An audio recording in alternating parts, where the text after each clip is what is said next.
He said, you may not have the power to elect everybody you want, especially at statewide level, but you can defeat anybody you want. And that happened to Beasley, and it happened to Hodges, because Hodges, when he was campaigning against Beasley, indicated he was going to not move the flag. But it came down, and that was the end of both of their careers, and several members of the General Assembly. And we hope that you really would, well, you have a bully pulpit as a governor and a great deal of influence. We hope you would use your influence to leave it there. That's where it should stay. That issue has been debated, resolved. I will remember, as you do vividly, the debate, and I think everybody had their say, and just about everybody finally agreed that it was a compromise, but that was an acceptable compromise.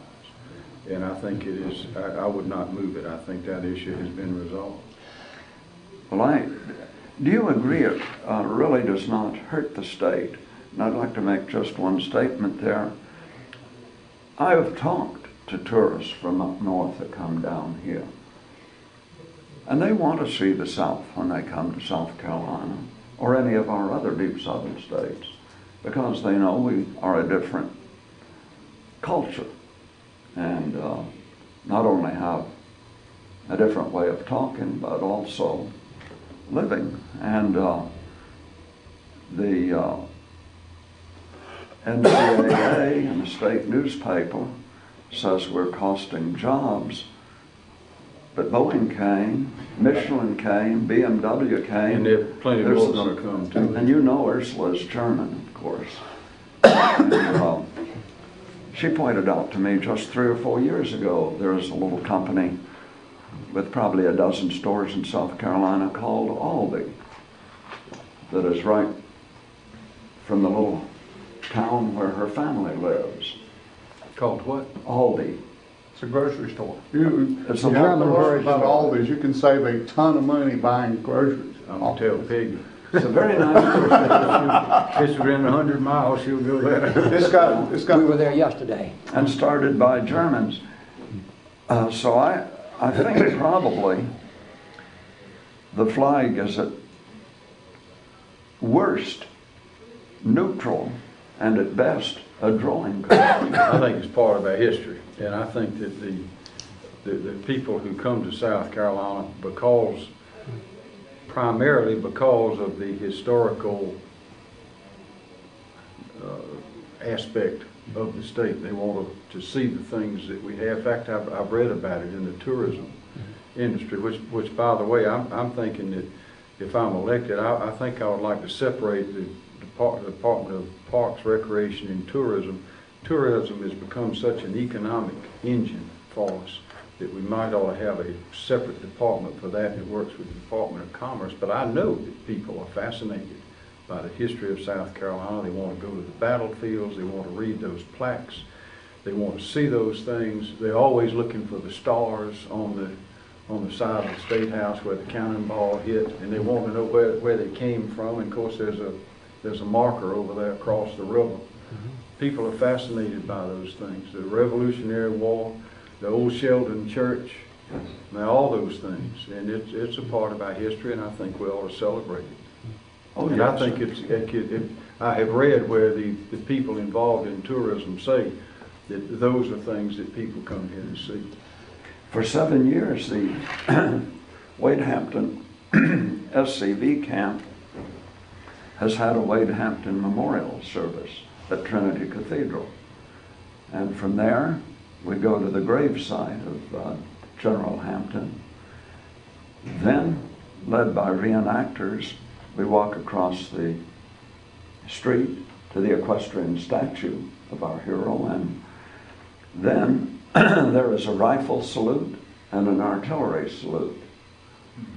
And then it ends with a bugler sounding taps and tattoo. And that's well attended.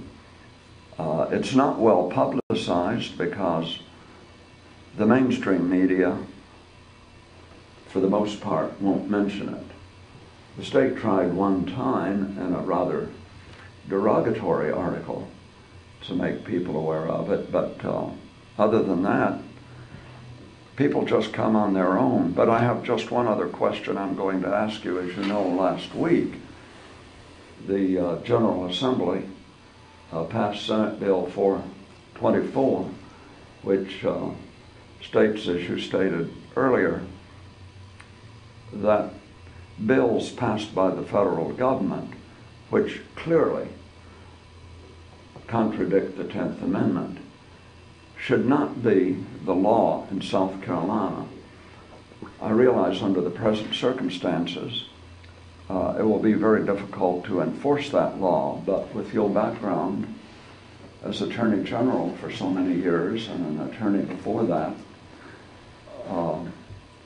that you would at least bring it to the attention of the people when our rights are being clearly violated, and when you feel so led, perhaps even have a lawsuit against the enforcement of some clearly unconstitutional laws. I would do that, and that is part of why I put together my group of 15 attorneys general when the health care bill was coming that had the Cornhusker kickback in it, which was unconstitutional.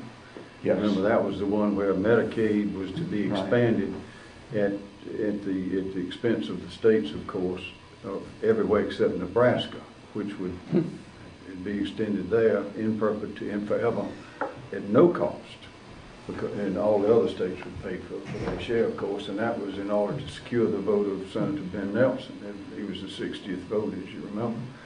And he called me after we did that and got a lot of publicity. I called two, the Attorney General Greg Abbott in Texas and then Rob McKenna in Washington State. And they were the first ones to join with me, and then we got some others, including one Democrat, I think. And we made a ruckus, and we're all over TV, and other people did the same thing. And when you raise your voices enough, you can have an impact. And so it ended up, as you know, that they backed off of that then, and that bill was considered dead. Now, as you know, they're making a massive effort to try to... And it's still in there, the Nebraska. It is? I thought they'd extended it to everyone. No, that's right, it's still in the Senate It's still bill. in there, yeah. And they're voting on the Senate bill, and it's in there. Yeah. And Obama, when they asked him last night on TV, what about all those special considerations? He acted like he had no idea what they were. Mm-hmm. But I think, to answer your question, I think the states need to stand up. I think that when the federal government starts going in the wrong direction, which is a fairly routine procedure these days, unfortunately, I think the states, probably better than any other organization, institution, or person, need to stand up and proclaim vigorously and clearly what the transgression is and what the consequences are. Most people today do not know the consequences of drifting away from the Constitution. And I think we need to make it clear what is happening. So I welcome those kinds of resolutions and laws and any other voice that's raised by people, because if we don't do something to reverse what has been happening for years, many years now, we could destroy the country. And it concerns me, and that's one thing that y'all may have noticed in your travels and discussions. There are more people that are actually fearful about the future of the country now than any time I have ever seen. And that they're really worried about it. We're in contact with most of those people a lot of the time. And they're worried. Yes, people are worried and they are angry. And the organization is forming to bring all those people together. Well, I think that's a fantastic, and it needs to be done, and more power to you and the organization and anybody willing to stand up. But I assure you as governor that I will. They've done a really good job in the upstate bringing all the groups together, and that's the model we're sort of working on, how they did it to bring us